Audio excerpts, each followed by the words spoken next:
दोस्तों, आमतौर पर दुबई शेखों या मुसलमानों की एक ऐसी दुनिया है जहां पैसा और कायदे कानून दोनों ही अपने पीक पर होते हैं। यूएई का एक ऐसा शहर जो कुछ सालों पहले तक सिर्फ और सिर्फ इस्लामिक प्रैक्टिस के लिए जाना जाता था, लेकिन पिछले कुछ दशकों से दुबई या कहें कि पूरे यूएई में इंडियंस की पॉपुलेशन तेजी से बढ़ी है। और खास तौर से हिंदुओं की बात करें तो आज यूएई की 10% पॉपुलेशन हिंदुओं की है, लेकिन इसके बावजूद भी कई सालों तक दुबई जैसे शहर में हिंदुओं के देवी देवताओं की मूर्तियां और मंदिर देखने को नहीं मिलते हैं। लेकिन शायद अब दुबई को यह समझ आ चुका है कि अगर इंडिया के साथ अच्छे रिलेशन बना के रखने हैं तो उसे अपने यहाँ के इंडियंस के साथ भी अच्छा बर्ताव करना पड़ेगा।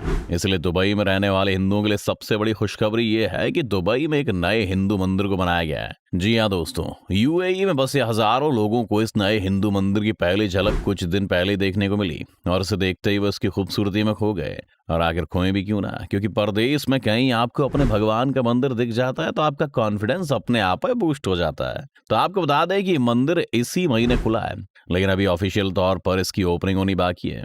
ओपनिंग भले ही बाकी हो, लेकिन उससे पहले ये मंदिर अपने आप खबरों में आ गया है और हर तरफ इसकी बात की जा रही है, क्योंकि मंदिर सिर्फ हिंदुओं के लिए नहीं बल्कि हर उस इंसान के लिए बना है जो भी इस मंदिर में जाना चाहता है। यानी यहाँ सभी धर्मों में आस्था रखने वाले लोग आ जा सकते हैं। अब मंदिर का नाम आते ही एक सवाल मन में आता है कि ये मंदिर किस भगवान के नाम पर है। तो आपको बता दें कि इसमें एक दो नहीं बल्कि 16 हिंदू भगवानों की मूर्तियां हैं। और तो और पूजा करने वाले लोगों के अलावा दूसरे लोगों को भी मंदिर में आने की अनुमति दी गई है। आपको बता दें कि इस मंदिर में पिछले 9 दिनों तक विशेष प्रार्थना सभा का आयोजन किया गया था। इस दौरान यहाँ पर हर ईश्वर की पूजा हुई है और अगस्त महीने के अंत में मंदिर में सिखों के पवित्र ग्रंथ गुरु ग्रंथ साहिब को भी यहाँ रखा गया है, जो कि इस मंदिर को और खास बनाता है। अब अगर आपको थोड़ी डिटेल और दें तो ये पूरा स्ट्रक्चर अंदर से काफी खूबसूरत है और इसकी खूबसूरती देखते ही बनती है। इसमें एक मेन हॉल है और इसी मेन हॉल में भगवान की मूर्तियां भी रखी गई हैं। अब इस हॉल में आई गए तो ये भी जान लीजिए कि इस हॉल में एक बड़ा सा 3D प्रिंटेड गुलाबी कमल है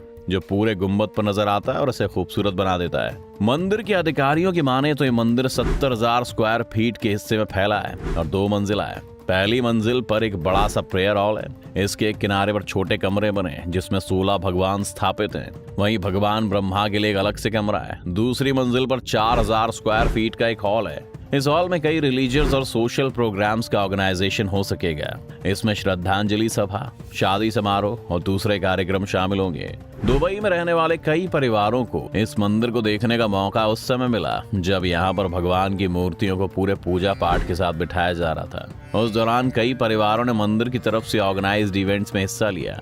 आपको एक और बात बता दें कि इस मंदिर के बन जाने के बाद और भी शहरों के लोगों के आकर्षण का केंद्र बन जाएगा ये, क्योंकि ये जहाँ बना है वो पूजा गांव के तौर पर मशहूर जबेल अली के नाम से जाना जाता है। अब आप कहेंगे कि पूजा गांव का क्या मतलब है? तो ये मंदिर जिस जगह पर बना है वहाँ पहले से ही कई चर्च और गुरु नानक दरबार गुरुद्वारा मौजूद है। अब अगर इस मंदिर के दर्शन की बात करें तो उसके लिए भी लाइंस में लगकर घंटों इंतजार नहीं करना होगा, बल्कि मैनेजमेंट की तरफ से QR कोड के जरिए दर्शन कराने की बात सामने आ रही है। इसी QR कोड की मदद से अपॉइंटमेंट बुकिंग सिस्टम को एक्टिवेट किया गया है। तो होगा ये कि जिन भी लोगों को इस मंदिर में दर्शन करने जाना है वो इस मंदिर की वेबसाइट के जरिए QR कोड को स्कैन करेंगे और अपॉइंटमेंट बुक करेंगे। अब अगर भक्तों की बात करें तो भगवान की भक्ति को हिंदू देश हो या विदेश कहीं भी नहीं छोड़ते। इसीलिए पहले दिन से ही मंदिर में दर्शन करने के लिए लोगों की भीड़ उमड़नी शुरू हो गई थी, खास तौर पर वीकेंड में। लेकिन QR कोड की वजह से एंट्री कुछ हद तक सीमित हो पाई।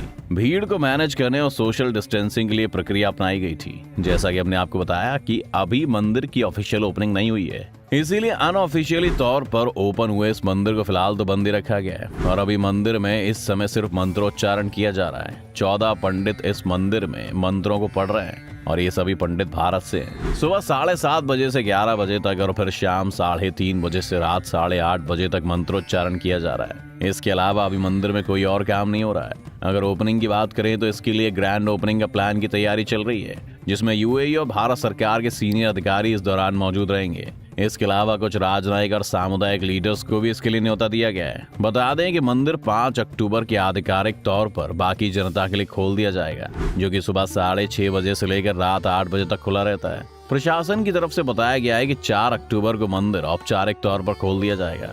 दिलचस्प बात यह है कि अक्टूबर के अंत तक मंदिर में दर्शन करने के लिए अपॉइंटमेंट पहले से ही फुल हो गए हैं। 5 अक्टूबर से जिन लोगों ने वेबसाइट के जरिए बुकिंग कराई है उन्हें अनलिमिटेड टाइम तक के लिए एंट्री मिल सकेगी। फिलहाल की बात करें तो दर्शन सिर्फ कुछ घंटों के लिए ही है। बुकिंग सिस्टम अक्टूबर के अंत तक रहेगा और उसके बाद सिर्फ मंदिर के मेंबर्स को ही फ्री एंट्री मिलेगी।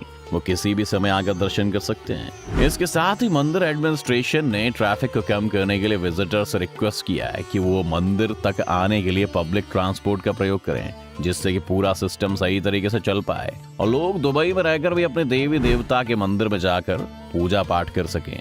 इससे पहले दुबई में हिंदू मंदिर के इतिहास के बारे में आपको बताएं तो करीब 64 साल पहले दुबई में एक हिंदू मंदिर का निर्माण हुआ था। दुबई में मौजूद उस मंदिर में भगवान शिव और कृष्ण की स्थापना हुई थी। लेकिन दोस्तों, ये दुबई नहीं है जहां पर हिंदुओं के नए और भव्य मंदिर की खबरें आ रही हैं, बल्कि अमेरिका के कैलिफोर्निया में भी अक्षरधाम मंदिर की तर्ज पर एक नए स्वामी नारायण मंदिर की भी खूब चर्चा होती रहती है, जिसकी खूबसूरती और उस पर खर्च हुए पैसे की बात जानकर आपके होश उड़ सकते हैं। जी हाँ दोस्तों, कैलिफोर्निया के साउथ में मौजूद लॉस एंजलिस में हॉलीवुड के करीब बना ये मंदिर यहाँ बसे हिंदुओं की आस्था का प्रमुख केंद्र है। बोचासन वासी अक्षर पुरुषोत्तम स्वामी नारायण संस्था यानी कि BAPS की तरफ से बनवाए गए इस मंदिर की भव्यता और दिव्यता देखते ही बनती है। मंदिर की कई खास बातें हैं जो इसे सबसे अलग बनाती हैं। खैर, ये मंदिर आज का बना हुआ नहीं है, बल्कि मंदिर का उद्घाटन दिसंबर 2012 में हुआ था, लेकिन तब से इसकी लोकप्रियता में खासा इजाफा हुआ है। इस मंदिर के बारे में बताया जाता है कि इसके कंस्ट्रक्शन में करीब $100 मिलियन की लागत आई थी और जब ये बनकर तैयार हुआ तो मंदिर का उद्घाटन क्रिसमस के मौके पर हुआ। लेकिन हिंदुओं के लिए वो मौका दिवाली से कम नहीं था। 21 एकड़ से ज्यादा के हिस्से में फैले इस मंदिर का निर्माण साल 2009 में हुआ था। खुलने के बाद मंदिर कैलिफोर्निया और लॉस एंजलिस में भारतीय आबादी के लिए प्रमुख स्पिरिचुअल सेंटर बन गया। BAPS के अधिकारियों के मुताबिक उनकी तरफ से पूरी दुनिया में 100 से ज्यादा मंदिर चलाए जाते हैं। इनमें से 50 मंदिर UK और अमेरिका में हैं। लेकिन लॉस एंजलिस का ये स्वामी नारायण मंदिर अपनी खूबसूरती के कारण सिंबल ऑफ ग्रैंडियर कहा जाता है, जिसे देखकर आपको दिल्ली के अक्षरधाम मंदिर की याद आ जाएगी। अब ये मंदिर खास इसलिए भी है क्योंकि उसको बनाने के साथ किसी भी तरह का कोई कॉम्प्रोमाइज नहीं किया गया है, बल्कि मंदिर में लगा गुलाबी पत्थर खास तौर पर राजस्थान से भेजा गया था। इसके अलावा मंदिर में इटालियन मार्बल लगा है, जिसे मंदिर में खास तौर पर यूज किया गया है। मंदिर के अधिकारियों के माने तो शिल्प शास्त्र के प्रिंसिपल्स को मानते हुए इसे नागर स्टाइल में तैयार किया गया है। मंदिर में क्लासरूम, जिम, एक डाइनिंग हॉल, नाश्ते की दुकान, एग्जीबिशन हॉल और लिविंग क्वार्टर्स भी है। इसके अलावा यहाँ पर खास तरीके का वेजिटेरियन नाश्ता मिलता है और साथ ही मिठाई शॉप भी इस मंदिर के चाम में 4 चांद लगाती है। अगर देखा जाए तो नॉर्थ अमेरिका का ये 5वां ट्रेडिशनल हिंदू मंदिर है। इसके निर्माण में 900 वर्कर्स ने अपना योगदान दिया था। साल 2011 में इसकी ऊंचाई बढ़ाकर इसे 78 फीट कर दिया गया। इसके बाद इसको आसानी से वहाँ के चिनो हिल्स में देखा जा सकता है। मंदिर में 2 विशाल गुंबद, 4 बालकनी, 122 खंबे और 129 आर्क हुए हैं।